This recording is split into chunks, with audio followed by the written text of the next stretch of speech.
Je vous souhaite la bienvenue à l'ISM euh, et je remercie en particulier Mathieu Echen et Abel Zouache d'avoir accepté de présenter cette publication toute neuve, encore toute chaude. Alors comme Mathieu Echen est quand même bien plus spécialiste que moi, je vais le laisser parler.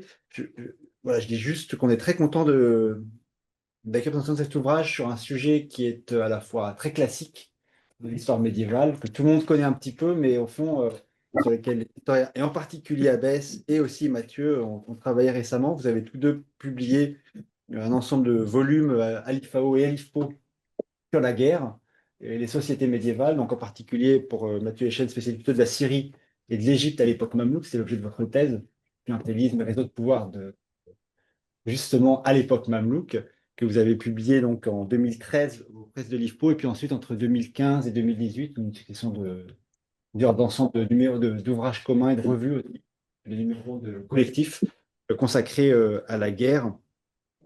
Par ailleurs, vous avez publié d'autres ouvrages, notamment le Waqf de la mosquée des Omeyyades, manuscrit ottoman, enfin à partir d'un inventaire mamelouk, alors ça je ne sais plus la date, mais 2018. en 2018, voilà. Euh, qui font que voilà, vous étiez quand même la personne idéale pour discuter de cet ouvrage d'Abbès. Voilà, je vous remercie d'être venu, je vous laisse la parole. Donc on a une heure et demie. Très bien. Merci Philippe et merci Alice de nous accueillir aujourd'hui pour justement discuter et présenter cet ouvrage.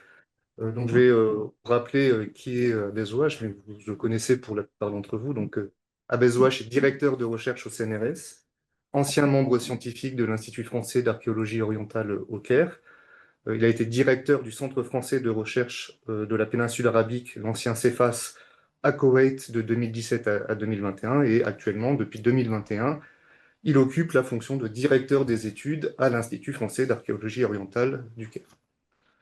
Donc c'est un historien médiéviste, arabisant, latiniste, spécialiste de la guerre et des cultures de guerre dans le Proche-Orient médiéval. Et ses recherches, de manière générale, s'appuient sur une approche interdisciplinaire qui mobilise de manière assez étroite et articulée l'histoire, la philologie, la codicologie, l'épigraphie et l'archéologie également. Depuis maintenant plus de 20 ans, donc, ces travaux ont profondément renouvelé nos connaissances sur les phénomènes guerriers qui étaient à l'œuvre dans le monde arabe au cours du Moyen Âge. Parmi les très nombreuses publications que Abbès a publiées, il faut signaler déjà en 2008 la sortie de son ouvrage Armée et combat en Syrie de 1098 à 1174, analyse comparée des chroniques médiévales et latines, qui était le fruit de sa thèse de doctorat soutenue sous la direction de Thierry Bianchi à Lyon, et un ouvrage qui a obtenu en 2009 le prix Schlumberger, décerné par l'Académie des inscriptions et belles-lettres. À travers cet ouvrage et à travers d'autres articles, en s'intéressant notamment à la composition, à l'organisation, aux méthodes de combat des armées musulmanes et franques, dans le contexte d'émergence de la croisade au Proche-Orient, cet ouvrage et un certain nombre de ses travaux ont posé les bases d'une réflexion globale et de questionnements spécifiques sur les cultures de guerre, qui ont ensuite, ces questionnements, irrigué ses travaux ultérieurs et les nombreux programmes de recherche qu'il a initiés et dirigés, et auxquels j'ai, pour certains d'entre eux, eu la chance de participer également. Donc, parmi différentes publications et thématiques qui ont été traitées, l'anthropologie de la guerre, mais aussi le corps, l'articulation entre la guerre et la paix, la culture équestre, la fouroussia, la ville et les espaces en guerre, et plus récemment, publié en 2025, le djihad, qui était un ouvrage tiré d'une journée d'études qu'il avait co-organisée.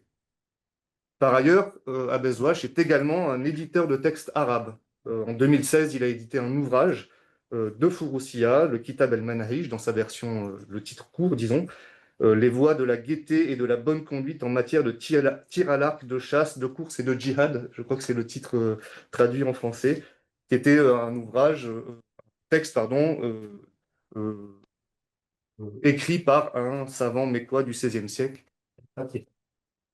En 2025 également, il a publié l'édition arabe et la traduction française d'un autre ouvrage rédigé par un auteur, alors probablement issu de la montagne libanaise, ou en tout cas un auteur syrien, Al-Hariri, qui est probablement l'un des plus anciens disons, l'une des plus anciens ouvrages connus à ce jour, rédigé en arabe et qui était spécifiquement dédié à l'histoire des croisades ou de la croisade.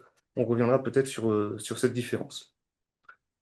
Donc cet ouvrage, édité et traduit, témoigne aussi du processus de mémorialisation de la croisade par un lettré musulman au cours du Moyen Âge et aussi de l'impact de ce phénomène sur les affects des sociétés arabes au cours du Moyen Âge, dès le Moyen Âge plus exactement. Ce travail d'édition et de traduction a constitué à l'origine l'un des deux mémoires inédits de l'habilitation à diriger des recherches d'Abel Zouach, qui a été soutenu en 2024, et l'autre mémoire inédit qui a composé ce dossier d'habilitation, c'est l'ouvrage qui nous réunit aujourd'hui et qui a été publié en 2025 aux publications de l'IFAO. Ouvrage donc qui s'intitule La croisade, une histoire partagée. Alors cet ouvrage n'est pas une énième histoire des croisades, et comme l'annonce le dossier de presse qui est présent sur le site de l'IFAO, il s'agit plutôt d'une nouvelle histoire du phénomène mémoriel sans pareil qu'est la croisade. Donc le cadre est posé. Donc je vais brièvement vous rapporter, disons, comment cet ouvrage est composé et qu'est-ce qui a éventuellement sous-tendu son origine. Donc une précieuse introduction permet d'expliciter et de développer l'idée selon laquelle la croisade est, selon Abel Zouach, un phénomène mémoriel. Et l'accent y est notamment mis sur les historiographies multiples, cloisonnées, peut-être même concurrentes, qui se sont emparées et appropriées de l'objet croisade, et ce, dès l'époque même du phénomène de la croisade. Des historiographies qui ont souvent, fréquemment, longtemps cheminé parallèlement, sans vraiment dialoguer les unes avec les autres, et l'introduction pose justement très bien ce problème et entend justement poser un dialogue entre ces historiographies afin de mieux définir ce qu'est le phénomène de la croisade, ou ce qu'a été le phénomène de la croisade. L'ouvrage lui-même propose également trois préambules. Alors, je ne sais pas si on peut vraiment dire des préambules, mais disons trois éléments qui permettent d'aider le lecteur à naviguer, disons, dans l'historiographie de la croisade avec, d'une part, des repères temporels et sociaux qui sont posés, d'autre part, bon développement sur les sources et les différentes langues des différentes sources que l'on peut mobiliser pour l'histoire de la croisade, et enfin, un développement sur l'iconographie du Moyen Âge jusqu'à l'époque très contemporaine de la croisade et qui irrigue vraiment aussi la réflexion au cours de cet ouvrage. 5 chapitres thématiques constituent donc cet ouvrage. Le premier vise à nommer et à comprendre le phénomène de la croisade. Le deuxième s'intéresse plus à des questions identitaires, multiples, confessionnelles, mais aussi sociales et ethniques. Le troisième, à la hiérarchie des acteurs sociaux qui étaient à l'œuvre dans la croisade. Le quatrième chapitre s'intéresse aux motivations, et là encore aux motivations multiples qui irriguaient ce phénomène, comme les motivations religieuses, économiques, politiques ou autres. Et enfin, le cinquième chapitre porte sur les violences guerrières et pose la question de violences spécifiques au phénomène de croisade ou non. Donc au final, cet ouvrage propose une vision tout à fait singulière du phénomène de la croisade, comme l'a dit Philippe Pétria, largement iconoclaste si on en juge par la production historiographique sur les croisades, pour le coup, qui existent dans les différentes langues, européennes ou même arabes. Donc j'ai une première, disons, question, ou plus exactement remarque à formuler, qui est qu'à la lecture de cet ouvrage, on est assez frappé par un emploi tout à fait assumé de la première personne du singulier et, disons, une mise en avant d'idées tout à fait personnelles, très étayées, et aussi du fait que ton expérience, je pense qu'on peut se tutoyer, ton expérience personnelle a largement façonné cet objet de recherche pendant de nombreuses années, et aussi la vision que tu as développée de ce phénomène de la croisade. Et peut-être aussi en clin d'œil, on pourrait peut-être déjà expliciter, pour le public qui est avec nous, pourquoi la croisade et pas les croisades. C'est une deuxième partie de la question. Merci beaucoup, Mathieu, pour cette présentation. très précis. Je ne sais pas ce que je vais avoir à dire, mais ceux qui me connaissent savent que je vais un peu commenter tout cela. Merci beaucoup à l'ISM et à Philippe Petria pour cette invitation. Vraiment, c'est un plaisir d'être parmi vous, d'autant plus pour évoquer ce travail. Et je crois que tu fais bien, en fait, de partir de l'expérience personnelle. C'est un travail qui est lié à mon parcours ou qui a pu, qui a été permis par mon parcours, parcours livresque d'abord, parce que c'est vrai que fondamentalement, l'historien sujet, en réalité, parce que moi j'insiste sur cela, et c'est pour ça que je me mets en avant, enfin en tout cas j'utilise le jeu, la première personne. Bon, je crois que c'est désormais de plus en plus, enfin c'est très, très répandu. En fait, derrière, il y a deux idées. La première idée, c'est toute interrogation sur le passé relève du présent. C'est une sous-partie de l'introduction. Mais il y a aussi toute écriture historique, non pas que je doute absolument de la possibilité d'arriver à une sorte de vérité, mais en tout cas, tout processus d'écriture pour un historien, eh bien, relève de l'individu et relève de l'engagement. Et effectivement, cet engagement est permis, en tout cas moi, il s'inscrit dans le cadre des lectures que j'évoquais, donc puisque je commence comme cela, d'ailleurs, l'introduction, je reviens sur des lectures personnelles et sur l'influence qu'ont exercé sur moi tous les auteurs de littérature en particulier, littérature française, mais aussi arabe, que j'évoque peu, beaucoup, bien moins, et, euh, et puis mes rencontres, les rencontres.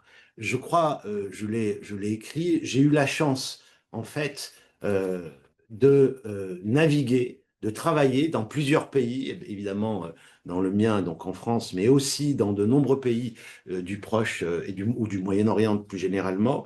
Et la confrontation, les discussions, les échanges donc, je parlais d'échanges livresques, le fait de lire et de construire un savoir à partir de ces lectures, mais aussi les échanges avec les différents collègues que j'ai pu côtoyer, que j'ai eu la chance de côtoyer dans tous ces pays, en fait, je crois, ont participé en fait de cette ouverture qui me semble nécessaire aujourd'hui pour réconcilier. Alors, je ne sais pas si c'est réconcilier qu'il faut, le terme de réconcilier qu'il faut utiliser concernant les différentes historiographies, les différentes visions de ce phénomène, mais c'est pour leur accorder en fait la même importance et relativiser l'idée suivant laquelle en réalité nous sommes pétris de cela à l'université en France, notre formation, sans que l'on s'en rende compte, nous travaillons à partir de ce que nous avons appris et de nos schèmes cognitifs, les schèmes cognitifs qui nous traversent et qui nous guident. Et donc, nous avons tendance, naturellement, si j'ose dire, à nous appuyer sur ce que nous connaissons le mieux, sur les historiens que nous connaissons, les historiographies que nous pratiquons depuis les plus jeunes âges, depuis le moment en particulier lorsque nous étions étudiants, et en négligeant finalement les autres façons d'appréhender le passé. Alors, donc, il s'agissait d'une part de les réconcilier, mais aussi et surtout de leur accorder la même importance. C'est-à-dire que lire dans les différentes langues et surtout échanger avec les différents collègues permet de relativiser finalement cette tendance naturelle que nous avons tous, qui est celle d'établir la vérité à partir finalement de ce qui nous a été légué. Quant au mot croisade au singulier, pour répondre à ta question, effectivement, ce mot, j'ai choisi en fait depuis un certain nombre d'années de l'utiliser au singulier parce que il me semble que le mot au pluriel, les croisades, désigne plutôt des expéditions, tout simplement, de croisades, et finalement peut conduire non seulement à la confusion, mais en tout cas à faire oublier le fait que la croisade est un phénomène pluriel, global, tout à la fois donc culturel que politique, militaire, économique, et qui en plus non seulement transcende les sociétés, mais aussi le temps. C'est-à-dire qu'il ce phénomène a laissé des traces au Moyen Âge, mais aussi tout au long de l'histoire. Et je crois que c'est de bon sens que de le constater. Et c'est pour cela que j'ai choisi d'utiliser ce mot au singulier et que je parle de phénomène croisade.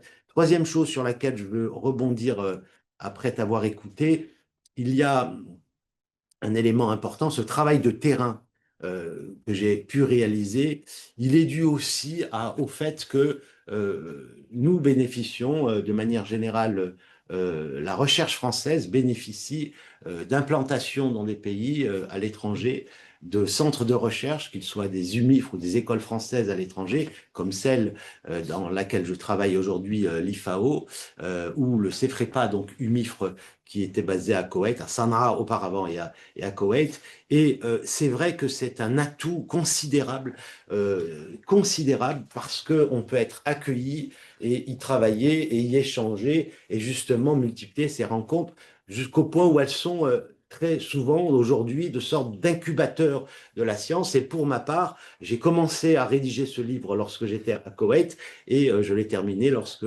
je me trouvais donc à l'IFAO au Caire. C'est d'ailleurs pour cela qu'il a été publié dans le cadre d'une coédition entre l'IFAO et le CEFREPA. Juste peut-être encore revenir sur cette connexion qu'il y a entre connaissance du terrain, si on peut appeler ça comme ça, expérience de terrain, observation de la fabrication de la mémoire, par exemple, et écriture de l'histoire. Il me semble que c'est un point qui est important. Euh, dans ton ouvrage, ce qui est entre autres intéressant, il y a beaucoup de choses intéressantes, mais ce qui est très intéressant aussi, c'est disons, la tentative permanente que tu mets en avant d'analyser finalement la croisade comme un phénomène, certes un phénomène du passé, mais qui a des conséquences, des ramifications dans les discours intellectuels, dans l'écriture de l'histoire encore aujourd'hui, notamment dans le monde arabe. Et je parlais tout à l'heure d'affect des sociétés du monde arabe, ce qui peut-être, c'est pas une, disons, une réconciliation des historiographies, mais ce qui est intéressant, c'est notamment la mise en avant de l'idée que la croisade a une actualité, notamment une actualité iconographique, une actualité intellectuelle, encore aujourd'hui dans le monde arabe, et pas uniquement en Europe ou aux États-Unis, comme on le sait plus concrètement depuis environ 25 ans. Donc, est-ce que de ce point de vue-là, justement, la connaissance fine des sociétés arabes que tu as pu développer a pu évidemment jouer un rôle euh, particulier dans ton appréhension de ce phénomène mémoriel? Oui, bien sûr. À l'origine, il y a quand même l'enseignement que l'on a la chance ou pas de subir, j'allais dire, mais en tout cas d'avoir, et en particulier celui des langues. C'est-à-dire qu'aujourd'hui, ces échanges, ce travail de terrain, cette réflexion, la réflexion sur non seulement le passé de société qu'il faut connaître à mon sens et qu'il faut arpenter pour avoir la chance d'en mesurer un petit peu l'épaisseur, euh, cette, le fait de pouvoir travailler sur des sources diverses, justement, nécessite à l'origine un apprentissage. Je parle évidemment des sociétés d'Orient, mais aussi pour la France, un apprentissage des langues anciennes ou moins anciennes. Et c'est la pratique de la langue et que permet d'ailleurs justement ou d'affiner le fait d'être démarche d'historien entre guillemets de terrain qui la rend possible et j'espère efficace.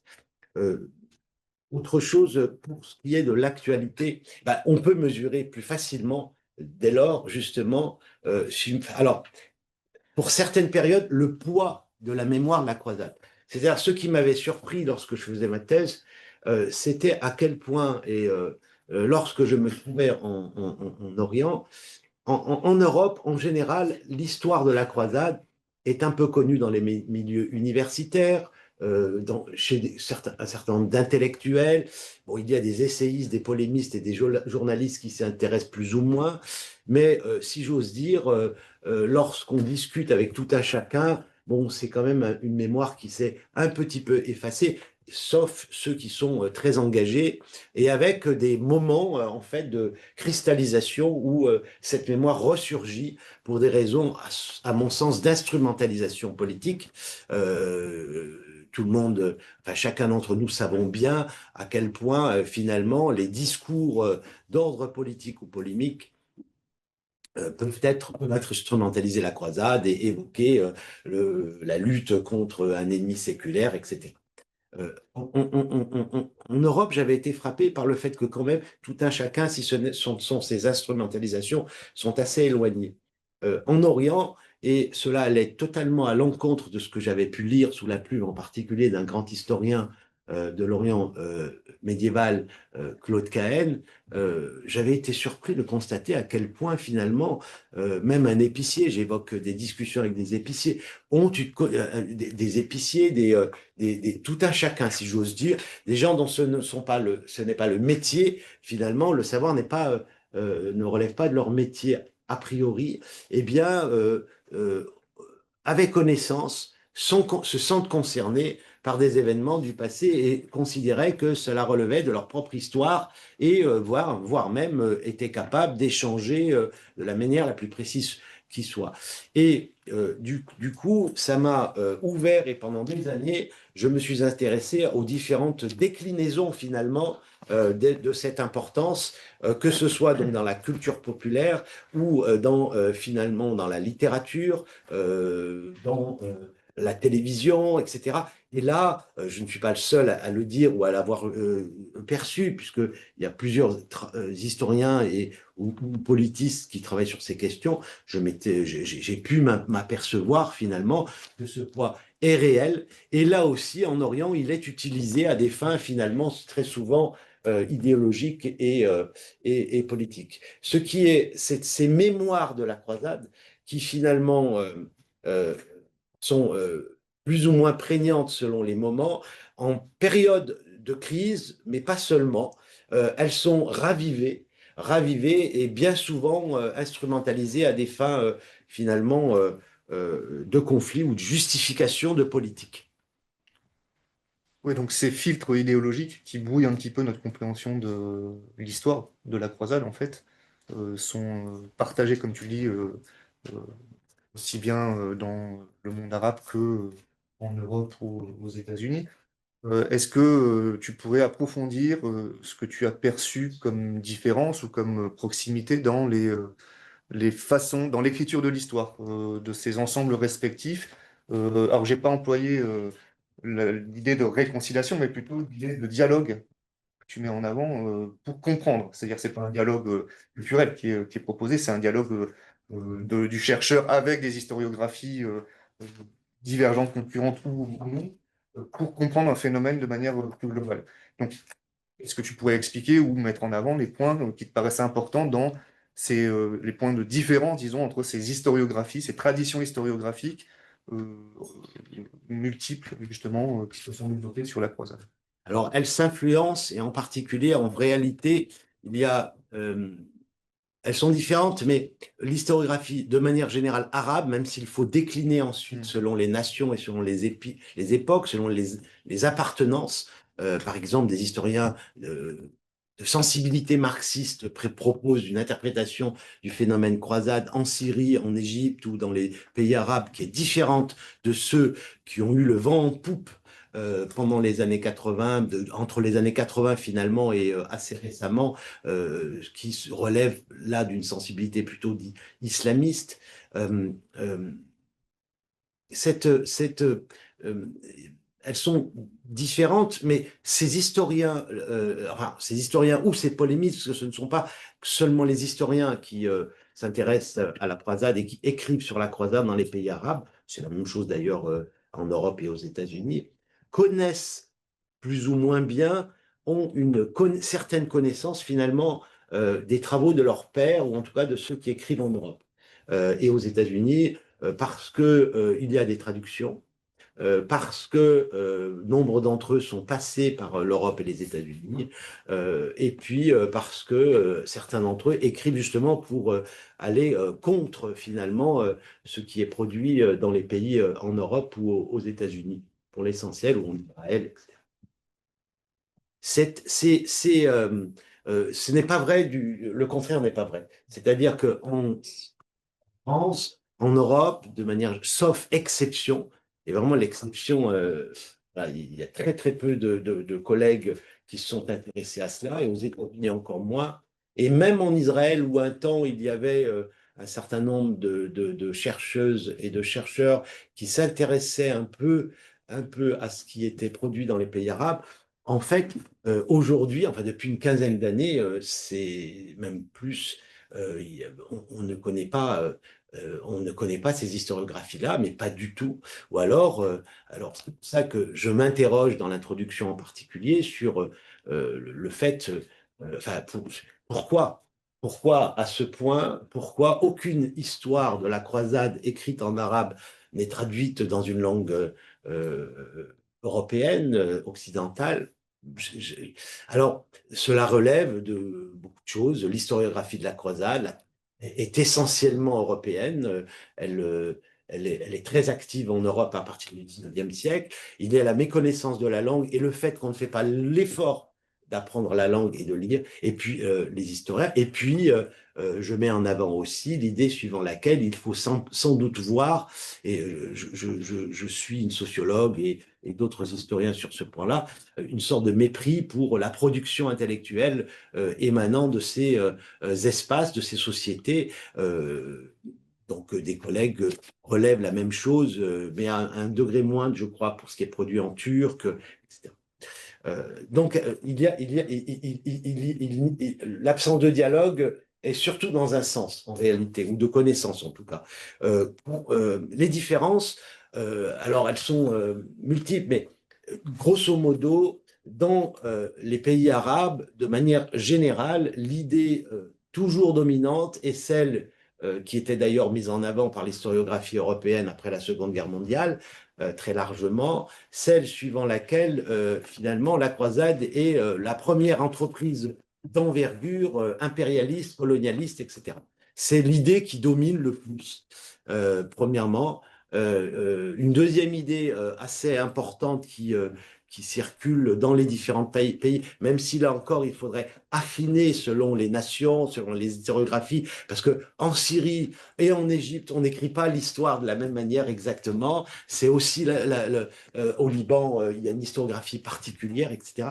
Et une seconde idée qui a été très diffusée, c'est celle d'une agression perpétuelle. La croisade est une des manifestations de l'agression perpétuelle de l'islam, je parle de la religion, et des musulmans par les chrétiens venus d'Occident. Avec donc des instrumentalisations qui sont d'ordre politique et idéologique, avec des filtres qui empêchent finalement de voir ce phénomène de manière un peu détachée.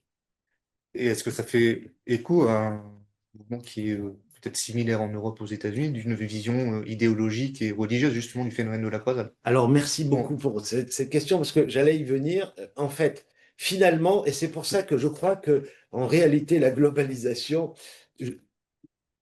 les sources médiévales m'ont toujours frappé, qu'elles soient en latin ou en arabe. Finalement, elles sont écrites par des gens qui ne se connaissent bien souvent pas, mais j'ai toujours été frappé par leur proximité, par le fait qu'elles dénotent un même univers mental, et en particulier par le fait qu'elles dénotent finalement cette importance première à accorder à la religion comme phénomène d'explication des phénomènes humains, des phénomènes sociétaux. Je parlais du Moyen Âge. Et en réalité, quand je parle en passant à aujourd'hui, je constate un peu la même chose, parce qu'en réalité, le prisme du religieux a pris un tel poids dans l'interprétation du phénomène. Évidemment, il ne faut pas entendre que la religion n'est pas un phénomène important, et ce n'est pas même n'est pas moteur dans le fait de déclencher la première croisade. C'est pas ce que je veux dire. La croisade est aussi un phénomène religieux, mais j'insiste aussi, elle n'est pas seulement un phénomène religieux. Or, le prisme du religieux que j'évoquais finalement concernant les sociétés, les historiographies arabes, eh bien, est très prégnant aussi dans l'historiographie européenne et américaine, à tel point que bien souvent, on a oublié le fait que la croisade, qu'il est difficile de simplifier, de caricaturer le fait que la croisade est une guerre sainte. Aujourd'hui, en particulier dans le monde anglo-saxon, on envisage la croisade comme une guerre sainte. Et j'y reviens dans cet ouvrage, avec d'autres collègues, je rappelle que tout cela est bien plus compliqué, que le terme la notion même des guerres saintes naît progressivement, et au moment de la première croisade, elle n'est pas réellement façonnée, il n'est pas réellement façonné, et de la même manière, et c'était aussi l'objet du travail que j'ai réalisé sur le djihad, les réactions que suscite la croisade, enfin les expéditions de croisade, ne relèvent pas forcément ou pas seulement du djihad. Enfin, et donc le prisme du religieux a pris, mais bon, je crois que c'est le fait, en fait, cette question-là, ce prisme ne concerne pas seulement l'histoire de la croisade, c'est aussi dans d'autres champs du savoir, le prisme de religieux a pris beaucoup trop d'importance aujourd'hui pour des raisons que nous connaissons tous, hein, à partir des années 90, voire même un peu avant, c'est ce prisme-là qui sert de réflexion, enfin de guide pour interpréter même l'évolution de nos sociétés contemporaines. Oui, avec quand même la mise en apposition quasi systématique des notions de guerre sainte d'un côté et de djihad de l'autre, qui serait une réaction, une contre-croisade. Et dans le livre, en l'occurrence, tu démines très largement cette idée de contre-croisade aussi, accolée au djihad et de manière générale à l'idéologie et aux cultures guerrières qui se développent à partir du XIIe siècle dans l'espace syro-égyptien. En fait, c'est seulement un rappel à la rigueur méthodologique. C'est-à-dire que je crois qu'il faut être rigoureux, s'interroger sur les mots qui sont utilisés dans les sources médiévales, sur les représentations qu'elles vont véhiculer et sur les concepts que nous choisissons d'étudier. Donc, dans cet ouvrage, je reviens sur ces questions-là. J'y reviens un peu plus longuement dans un article qui est en anglais sur djihad, où je parle de djihadocentrisme, dans l'ouvrage de Medieval Jihad, qui a été publié aussi à l'IFAO en 2024, à mon souvenir, et que j'ai dirigé avec Mehdi Beria, avec différentes contributions de spécialistes, pas seulement de la croisade, mais de ces phénomènes-là. Et j'y reviens, c'est simplement un rappel à la rigueur. Contre croisade, j'avoue que déjà, l'équivalent n'existe pas en français, en arabe, bon, mais pourquoi pas, à la limite, on peut utiliser des concepts. Mais bon, je ne vais pas m'étendre, mais c'est une vue de l'esprit, ou en tout cas, c'est allé trop vite. C'est aller trop vite que de mettre en avant de tels concepts, de considérer que toutes les guerres relèvent du djihad, de ne pas faire la différence entre ce qui relève de la réalité, entre guillemets, historique, et celle qui relève des discours et en particulier relevant de la propagande. Un exemple très simple,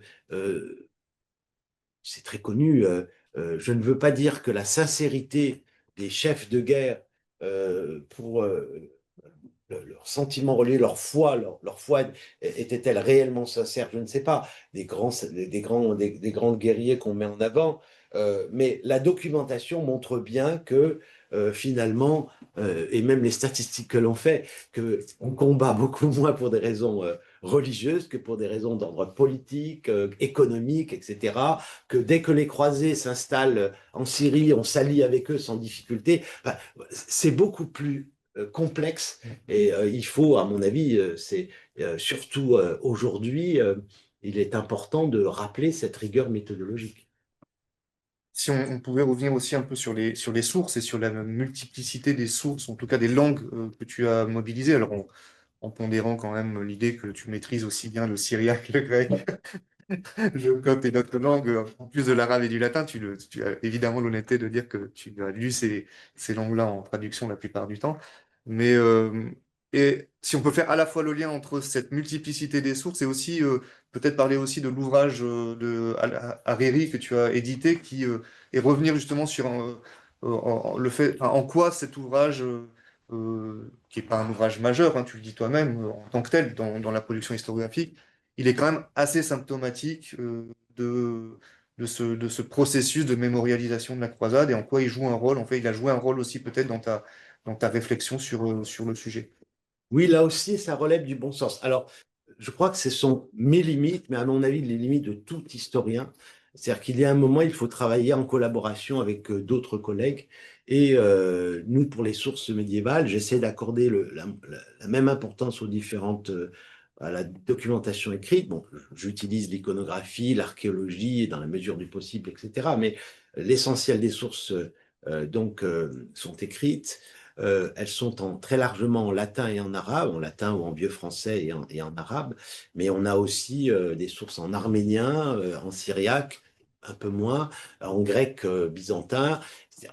Il est clair que, à mon sens, pour d'autant plus dans des sociétés où l'écrit est très codifié, c'est-à-dire que d'une part il est très codifié, d'autre part il est produit très souvent par des hommes de religion qui nous transmettent leur propre représentation.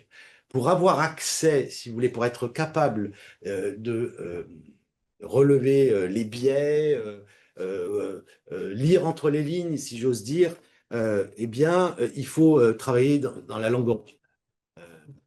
La traduction ne suffit pas, mais comme je l'ai dit tout à l'heure, il y a un certain nombre, comme tu l'as dit, à juste titre, il y a un certain nombre de langues alors qui étaient un peu moins importantes, mais qui quand même sont très importantes.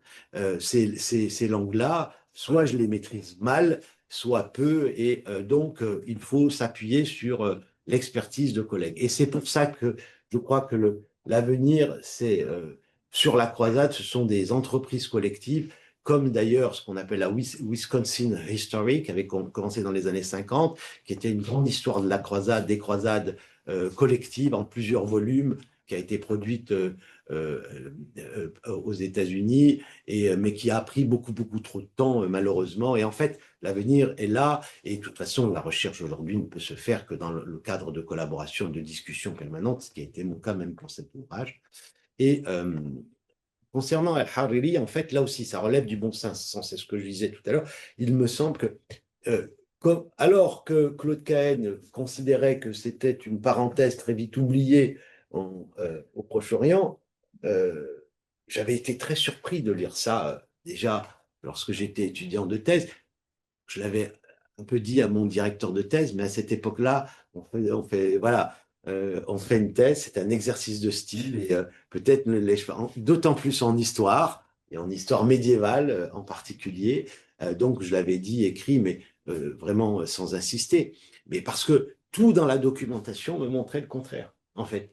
Et je me suis dit, mais alors, quelqu'un comme Rodasson, lui, avait vu un peu les choses, mais il était beaucoup plus en lien avec les sociétés. Justement, il communiquait, il échangeait. On revient au début. Je crois voilà, il avait des échanges permanents avec des intellectuels en particulier, mais pas seulement, qui vivaient dans les pays arabes et qu'il connaissait. Et donc, lui, il avait écrit deux, trois choses, pas deux, trois articles très généralistes, mais en tout cas, où il voyait bien que c'était un passé qui ne passe pas forcément.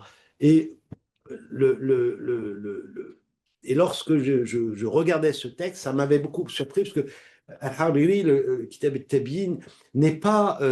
C'est un texte a priori mineur pour un historien d'aujourd'hui, c'est-à-dire que c'est un texte qui n'est pas rédigé par un des grands historiens du Moyen Âge, Marc Rézy ou d'autres encore, Ibn Asakir, alors c'est un peu avant. Mais en tout cas, c'est le premier texte sur l'invasion des maudits francs, comme il dit, Faraj el-Mala'in. C'est le premier texte qui nous est parvenu. Et j'avais été surpris de constater, là aussi, c'est vraiment curieux, parce qu'il était connu, à peine signalé au début du XXe siècle, et laissé de côté, mal édité.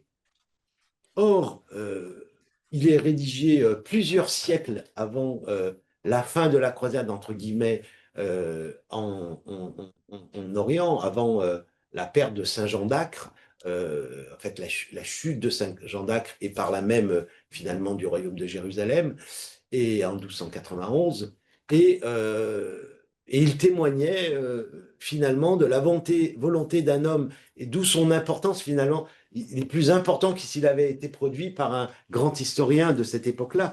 Il trouve nécessaire et utile de rédiger ce texte qui est donc un récit qui prend la croisade, en tout cas les différentes expéditions et les réactions, et en tout cas la politique des souverains musulmans dans la région, enfin surtout dans le Bilad Shem, dans la Syrie, en Syrie, et pour objet. Et donc, il m'a semblé, Oui, mais c'est une écriture a posteriori des événements qui, justement, a pour but de mémorialiser voilà, un épisode terminé et qui se situe peut-être aussi dans un contexte local propre qui a pu jouer justement dans l'écriture de ce type d'histoire. Tu avances le fait que c'est la montagne libanaise en XVIe siècle, à l'époque mamelouk, au début de l'époque ottomane, c'est un lieu où il y a une importante reconfiguration des confessionnels, ethniques, des espaces d'occupation des différentes communautés. Est-ce que ça a pu jouer, tu penses, dans la volonté de rédiger un ouvrage dont tu dis qu'il n'est pas innovant dans le sens où il n'apporte pas des choses nouvelles, mais qui est plutôt une compilation d'événements assez chronologiques, d'événements déjà connus et déjà mentionnés dans des chroniques plus anciennes finalement. C'est pas tant comment dire, le contenu de l'ouvrage qui importe que l'acte de rédaction de l'ouvrage en lui-même dans un contexte historique bien déterminé. Est-ce que tu penses... oui, oui, je pense, enfin, je te suis tout à fait. Le contexte est important. Je m'interroge sur le fait qu'on est à un moment où il y a c'est la chute de l'Empire ottoman. Nous sommes à un moment où il y a des L'avènement de l'Empire ottoman. l'avènement de la chute des Mamelouks et l'avènement des Ottomans, un moment de reconfiguration sans doute confessionnelle, en tout cas d'organisation confessionnelle dans la région, dans cette toute petite région. Le paratexte, d'ailleurs, les notes de lecture du manuscrit, c'est un manuscrit Unicum, donc, qui est conservé à la Bibliothèque nationale, avec toute une série de notes de lecture ou de marques de possession qui renvoient, il y a des poèmes aussi qui sont cités, qui renvoient finalement à ces tensions confessionnelles. Oui, le contexte a joué, mais il est intéressant de constater quand même que ce contexte joue, mais c'est vers ce passé-là qu'on se tourne, que ce Al-Hariri, qui est d'ailleurs un écrivain, enfin, un historien, j'ai trouvé deux autres ouvrages de lui, une édition, une histoire globale, générale du monde, euh, qui est en partie publiée et en partie conservée,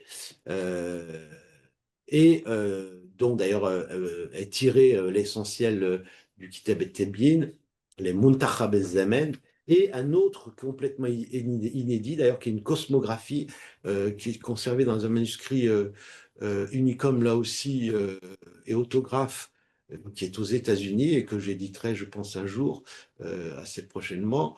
Et donc, ce n'est quand même pas voilà, c'est quelqu'un qui se pique d'histoire et qui a sans doute joué un petit rôle dans cette région-là. En tout cas, il juge nécessaire et utile de revenir à ce moment-là. Et la manière dont il écrit, en fait, le montre que ce n'est pas... voilà, c'est un passé qu'on connaît, avec lequel on vit. Et les mots utilisés seront les mêmes, d'ailleurs, qui seront utilisés un peu après par d'autres auteurs, et encore au XVIIIe siècle. C'est intéressant de voir cela. Est-ce qu'on a une idée du lectorat ou du public qui est visé par ce type d'écrit? Alors, il ne l'explique pas, non. Seulement possible de faire des hypothèses. Des hypothèses, c'est le cercle lettré de sa région, mais là aussi, encore, c'est parce que c'est un historien mineur qu'il n'a pas l'ambition d'être lu par la terre entière. Donc, non, mais il n'y a pas d'explication. Dans les annotations, dans le paratexte que j'évoquais, il y a il y a des annotations qui montrent que quand même sa lecture, voilà, que le texte est resté connu seulement dans cette région, dans les montagnes libanaises, peut-être à Damas, pas beaucoup plus ailleurs. Si on revient sur l'ouvrage qui circule actuellement, et sur les différentes thématiques que tu abordes, est-ce que tu pourrais revenir sur ces questions identitaires qui propose le deuxième chapitre et en quoi ton propos ou ta vision diffère ou non d'ailleurs de ce qui a été proposé dans l'historiographie jusqu'à présent. Alors, en fait, dans ce chapitre, en fait, l'objectif est, je ne sais pas si je m'appuie énormément sur l'historiographie précédente qui est importante et effectivement euh, revient régulièrement, parce que bon, l'historiographie de la croisade est gigantesque, mais vraiment gigantesque. Il y a des parutions permanentes dans les différentes langues que je viens d'évoquer, mais aussi en italien, en roumain, en japonais. Enfin, bon, c'est vraiment très, très en allemand. L'essentiel, c'est anglais oui, en anglais. Le français, qui est une langue importante, décline progressivement. Et il y a l'historiographie arabe. Alors là aussi, on a une production.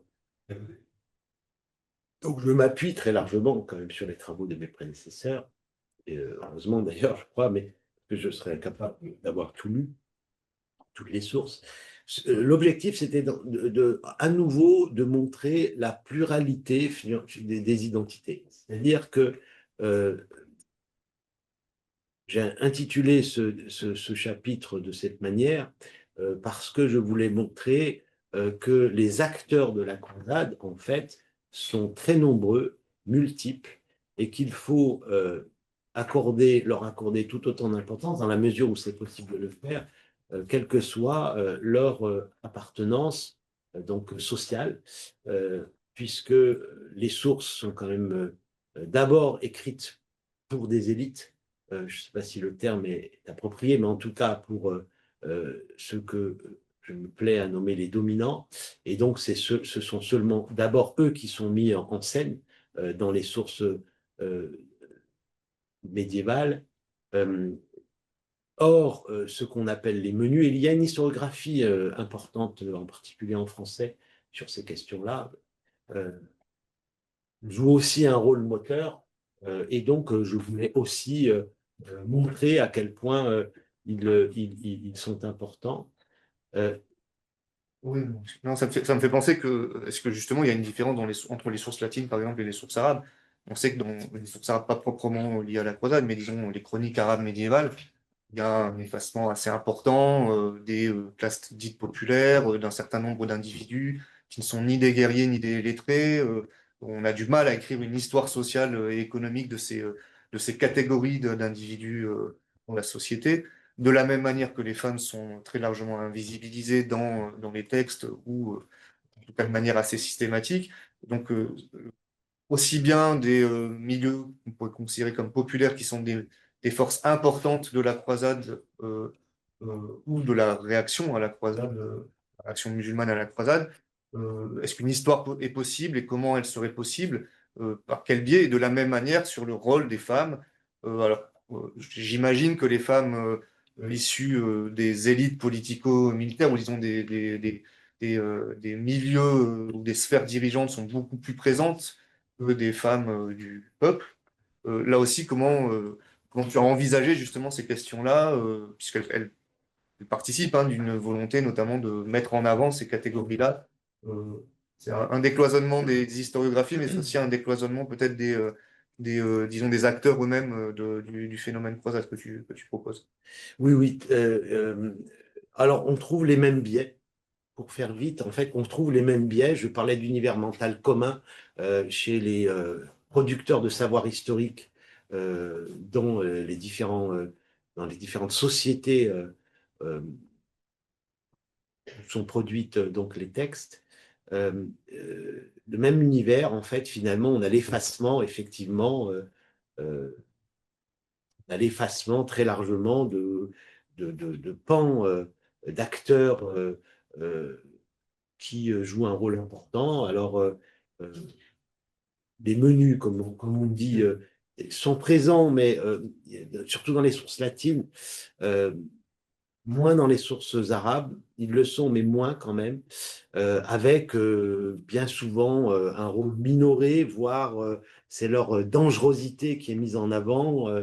Il y a des nombreux épisodes qui existent concernant les récits de la première croisade, là aussi, il y a une très importante historiographie. Il y a des historiens comme Dupron qui se sont intéressés à ces phénomènes-là. En tout cas, voilà, ils sont présentés bien souvent sous le biais de la dangerosité, le cannibalisme des croisés pendant la première croisade. Voilà, ce sont d'abord ce qu'on appelle les carrefours, mais en tout cas, ce sont des menus. Mais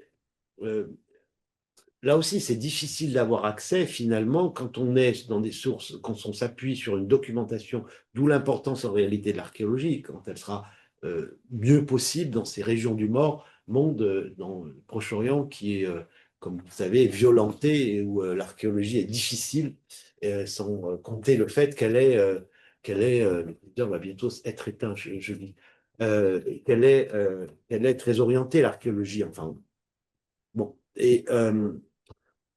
euh, mais je parlais de biais, et en fait, euh, euh, un des biais majeurs, c'est effectivement celui du genre. Je ne sais pas quel terme utiliser, mais en tout cas, je termine sur cette question-là. J'ai conscience, moi, d'écrire, d'une part, parce que je suis un homme, d'avoir un regard qui est particulier. D'autre part, il y a une histoire genrée de la croisade qui, à mon avis, est encore à écrire. Il y a beaucoup de choses qui ont commencé à être publiées, mais à mon sens, c'est très insuffisant. Et quand on va fouiller dans les textes, on parvient à déceler, à repérer l'importance de telle ou telle figure féminine. C'est voilà, les sources sont ce qu'elles sont. Elles sont produites par des gens qui appartiennent à l'élite, très largement religieuse, au moins pour les sources latines au XIIe siècle, encore au XIIIe siècle, mais un peu moins. Euh, elles sont pas forcément seulement des hommes de religion en Orient, ceux qui écrivaient en arabe, pardon, mais ils sont pétris en fait d'une éducation religieuse qui les conduit, pardon, à proposer des interprétations en mettant en avant l'ordonnateur, selon eux, de toutes choses, Dieu, et avec ce biais qui est très important. Et elles sont rédigées pour l'essentiel par des urbains, voire toutes par des urbains. Donc, tous ces biais-là, eh bien, les représentations qui habitaient les émetteurs de ces discours, si j'ose dire, eh bien, nous en sommes héritiers et il faut bien souvent aller creuser, faire une archéologie des textes pour être capable de mettre en avant, ou en tout cas de comprendre le rôle d'autres acteurs que ceux qu'il souhaitait mettre en avant. Je ne sais pas si on est encore du temps. On va aborder une dernière thématique qui est thématique que tu n'as pas forcément travaillé que dans cet ouvrage-là, au contraire que tu as déjà largement exploré, qui est celle des violences guerrières, des violences sur le corps, du corps de manière générale, et sur l'idée que, enfin, sur une discussion que tu enclenches, hein, sur l'idée qu'il y aurait eu des violences particulières à la croisade, disons des violences guerrières particulières. Comment tu as abordé justement cette question de la violence, dont je sais qu'elle est très importante pour toi hein, dans ta réflexion euh, plus générale, disons, sur les cultures de guerre au Proche-Orient arabe médiéval. Oui, alors ce que tu dis est important à mon sens. Ça me permet de rappeler le fait que plusieurs des thématiques que j'aborde dans cet ouvrage, évidemment qui auraient nécessité je ne sais combien de pages, sont des pistes aussi qui devront être confirmées, infirmées, et il y a plusieurs appels à travaux, si j'ose dire. La question finalement des mémoires, les mémoires nationales, voilà, les mémoires familiales de la croisade. Voilà, tout ça, c'est encore largement à travailler. C'est aussi le cas de l'histoire genrée là, de la croisade dont je parle. À mon sens, il y a encore beaucoup de choses à faire, en tout cas sur le rôle de ceux qui ne sont pas les guerriers qui contrôlent les armées.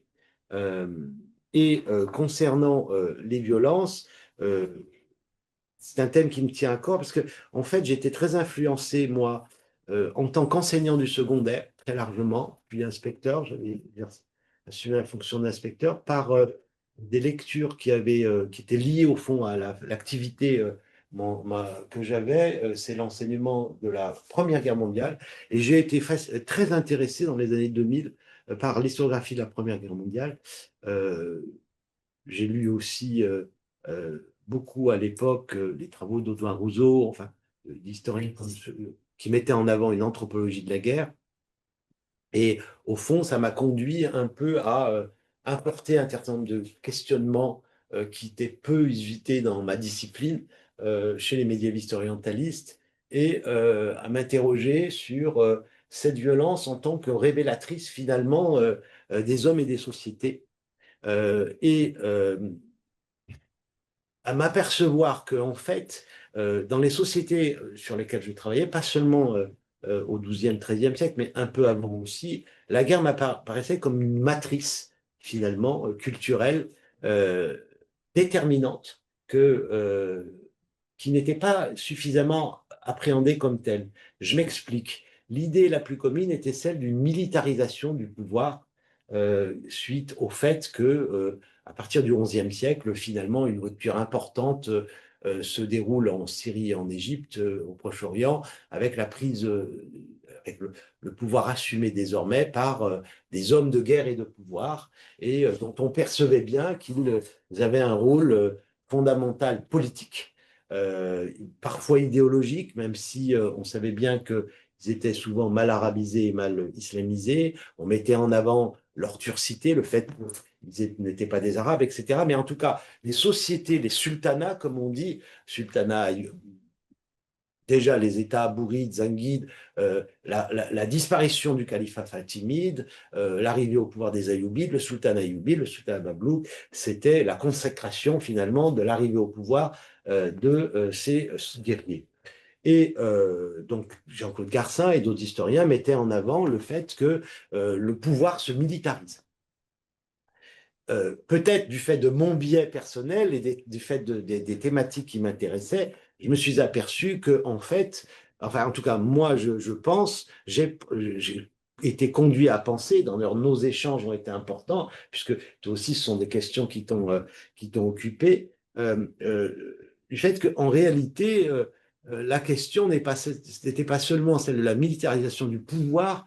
J'en avais discuté avec Garcin d'ailleurs avant ça, mais celle en fait des sociétés qui profondément, progressivement passaient sous la domination et le contrôle d'hommes de guerre dont les valeurs finalement et les façons de vivre et de travailler et les valeurs, les idées imprégnaient progressivement d'autres pans de la société. Et c'est pour ça que la Folossia, donc j'ai le plaisir de voir Agnès Carayon qui a fait une thèse sur la Folossia, thèse qui m'a beaucoup influencé, en tout cas appris sur le fait que la Folossia, en fait, finalement, je proposais le fait que c'est une culture qui était portée par ces hommes de guerre, mais aussi par d'autres acteurs sociaux, et elle témoignait finalement de la militarisation des sociétés. De là, en fait, je suis arrivé à un questionnement sur celui de la... C'est pour ça que la violence, qui est un outil de contrôle social et de domination sociale importante par ces hommes de guerre de pouvoir, mais la violence aussi qu'ils exercent sur le champ de bataille, puisque leur métier premier, si j'ose dire, c'est d'abord de faire la guerre et de tuer et d'être tué. Et c'est cette violence telle qu'il la pratiquait, il m'apparaissait intéressant de l'étudier pour comprendre un petit peu comment justement, enfin, en quoi elle révélait leur culture, la façon d'être, etc. C'est pour ça que la violence est devenue un peu centrale dans mes réflexions. Je reviens à la croisade, je suis désolé de ce changement de perspective pendant quelques secondes. Et du coup, une des questions qui m'a aussi intéressé dans le cadre de la croisade, puisque la croisade a donné lieu à de nombreux affrontements, c'est aussi et d'abord un phénomène guerrier. Je parlais tout à l'heure du fait qu'elle était un phénomène global et complexe. Et dans les affrontements, en fait, j'ai essayé de comprendre si il y avait quelque chose de nouveau qui apparaissait. Est-ce que la violence désincarnée et qui est décrite dans les sources, et en particulier dans les sources latines, qui décrivent lorsqu'elles décrivent les affrontements, les combats entre croisés et non croisés, des armées se réclamant de l'islam, est-ce qu'il y avait une violence plus importante, particulière, euh, extrême et j'arrête le raccourci, mais enfin, ou plutôt je fais un raccourci. Mes conclusions, puisque je suis remonté un peu dans le temps, aux périodes précédentes et aux périodes postérieures, pour l'heure, moi, je pense qu'il n'y a pas finalement de rupture en matière de pratique de la violence. Donc, la guerre contre l'ennemi en religion, telle qu'elle est proclamée par les hommes de religion, en fait, en réalité, qui écrivent l'histoire, eh bien, ils écrivent très largement, leurs discours peuvent être déconstruits, puisqu'on n'a pas de différence fondamentale entre ces récits et puis les récits d'affrontements qui ne concernent pas des ennemis en religion. Est-ce que ce questionnement sur les violences guerrières, il n'est pas à remettre, disons, à recontextualiser euh, dans, dans des pratiques militaires qui sont quand même, qui dépassent en fait le phénomène des affrontements dans le cadre de la croisade. Je veux dire par là que il y a un autre phénomène guerrier d'importance qui marque la Syrie et dans une moindre mesure l'Égypte, c'est les invasions militaires des Mongols, qui donnent aussi, dans un premier temps, entre ennemis en religion, puis ensuite entre musulmans, puisque les Mongols deviennent islamisés. Il y a également des affrontements, il y a également des pratiques militaires violentes, disons, qui émergent. Donc, c'est pas un cadre qui est spécifique aux affrontements, en effet, comme tu le dis, à des affrontements qu'on pourrait considérer comme confessionnels dans le cadre de la croisade. Ça me... Je me permets juste une chose de te couper, c'est que je crois que dans nos sociétés d'aujourd'hui, en fait, dans nos cultures post-Seconde Guerre mondiale, si j'ose dire, même si nous avons été impliqués dans différentes guerres, nous avons un peu oublié la violence qu'est la guerre. On l'a un peu oublié, on nous le montre moins aussi. Alors, je sais qu'il y a des jeux vidéo, il y a des films où on voit beaucoup de choses, mais la violence extrême caractérise définit la guerre. Et on l'a un peu oublié. Et pour ce qui est, et je crois qu'en fait, cette violence désincarnée, oui, cette violence extrême, en tout cas, en réalité, c'est une constante de l'histoire. Et quels que soient les ennemis, je veux dire, il suffit d'ouvrir les yeux sur les conflits d'hier et d'aujourd'hui, d'hier, de passé le plus récent.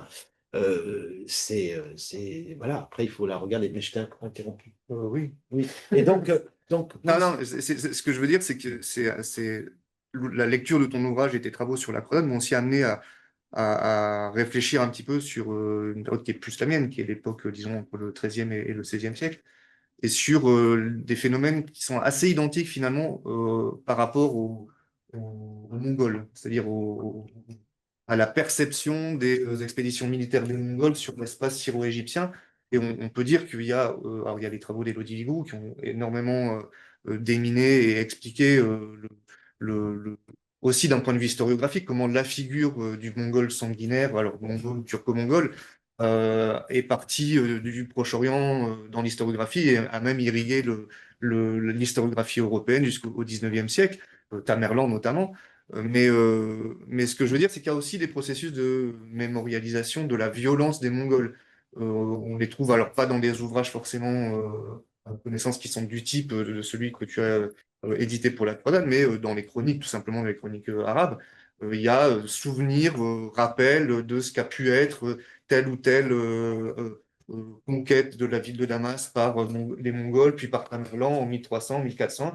Donc il y a aussi, ça permet aussi de relativiser l'idée que la croisade, alors non pas que l'idée que la croisade a eu un rôle mineur dans les affects des sociétés arabes du Moyen Âge, mais plutôt de montrer que c'est un des éléments qui ont contribué à créer des affects dans ces sociétés-là. Et les Mongols en sont probablement un autre Un autre, oui, je suis tout à fait d'accord avec élément.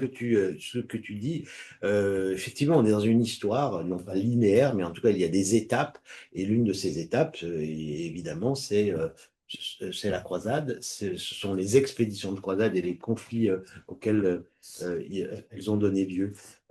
C'est ce qui serait intéressant, mais bon, c'est de voir pourquoi finalement ces rythmes, pourquoi cette insistance et pourquoi dans la longue durée, en fait, finalement, on est comme sur une sorte de, voilà, de rappel-mémoire, rappel-mémoire, rappel-mémoire, rappel-mémoire en permanence, selon certaines époques, avec effectivement le fait de faire de cette violence, d'ancrer la violence, d'ancrer la mémoire de la violence chez les différents individus, en fait, donne naissance en fait, à une sorte de pérennité des représentations.